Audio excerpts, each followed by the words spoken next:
अध्यक्ष महोदय, अजून एक महत्त्वाचा विषय इथं मांडतो। आम्ही आमच्या आंदोलनामध्ये पीक विम्याबद्दल बोललो। इथं पण अनेक आमदारांनी पीक विम्याबद्दल चर्चा केली। गेल्या अधिवेशनामध्ये सुद्धा आम्ही सर्वजण मुद्दा मांडत होतो की तुम्ही 4 ट्रिगर जे काढलेत ते कृपा करून काढू नका, त्याची त्या शेतकऱ्याला तिथं मदत होणार नाही। 2025चा अतिवृष्टी होण्या अगोदर आम्ही हे बोलत होतो। अतिवृष्टी झाली आणि अतिवृष्टी होऊन सुद्धा शेतकऱ्याला दुर्दैवाने त्याचा तिथं फायदा नाही झाला। अध्यक्ष महोदय, ते 4 ट्रिगर काढल्यामुळे हजारो कोटी रुपयाचा नुकसान हे तिथं शेतकऱ्याचं झालेलं आहे।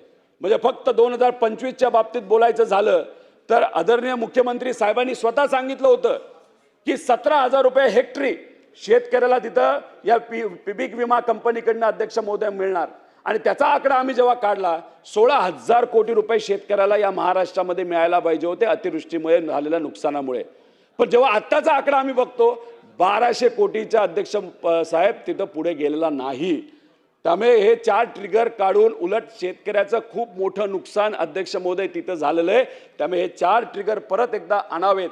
त्यात काही लोक चोरी करत असावेत, काही जिल्ह्यांमध्ये काही तालुक्यामध्ये, त्यांना तुम्ही पकडा, जेलमध्ये टाका, पण त्या 1% लोकांमुळे 99% शेतकऱ्यांचं नुकसान करू नका, एवढी मात्र तिथं मी आपल्याला विनंती करतो। अध्यक्ष महोदय, आता कहर झाला बघा। आता जे काही शेतकरी आता स्वतःच्या खिशातून पैसे देऊन पीक विमा भरताय, सध्या राज्यात खरीप हंगाम 2026चे पीक विमा अर्ज भरण्याची प्रक्रिया सुरू झाली। अर्ज सबमिट करताना टर्म्स अँड कंडिशनचा अभ्यास केला।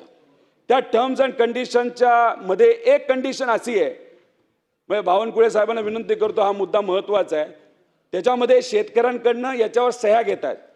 त्याच्यात मी कुठलेही पीक कर्ज किंवा केसीसी म्हणजे किसान क्रेडिट कार्ड घेतलेले नाही आणि तसे जर आढळून आल्यास पीक विम्याचा अर्ज बाद केला जाईल।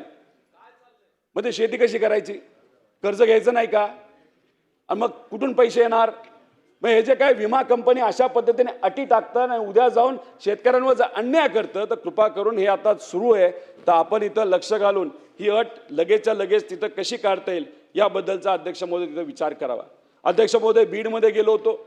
2020ला बीडचा प्रयोग झाला होता। अध्यक्ष महोदय, त्याच्यामध्ये खूप मोठा वाद झाला, पण काही शेतकरी संघटना तिथे लढत आहेत। त्यांनी हायकोर्टामध्ये अपील केलेलं आहे। केंद्र सरकारकडनं सकारात्मक त्यांना उत्तर मिळालंय, पण महाराष्ट्र राज्याकडनं अजूनपर्यंत उत्तर तिथं न दिल्यामुळे 800 कोटी रुपयाचा 2020चा विमा बीडचा तसाच तो प्रलंबित आहे। त्यामुळे या सरकारला कृषी मंत्री साहेबांना मी विनंती करतो की त्या बाबतीत आपण लक्ष घालून लवकरात लवकर तुम्ही रिप्लाय हा हायकोर्टामध्ये तिथं द्यावा, जेणेकरून तिथे असणाऱ्या शेतकऱ्यांना इथं न्याय देता येईल।